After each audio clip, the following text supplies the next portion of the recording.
Защо бензиновите автомобили масово не успяват да минат годишния си технически преглед?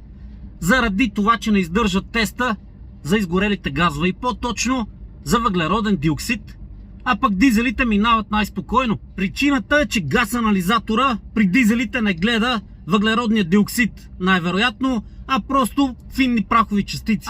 Господа идиоти, които сте го измислили това нещо с тези газ-анализатори, имате ли представа, че автомобили от 2020 година, от 2019, автомобили на по 2-3 години също вече имат данни, не успяват да издържат този технически преглед? Поради простата причина, че тези автомобили излизат от завода, от производителя, с параметри 3% въглероден диоксид.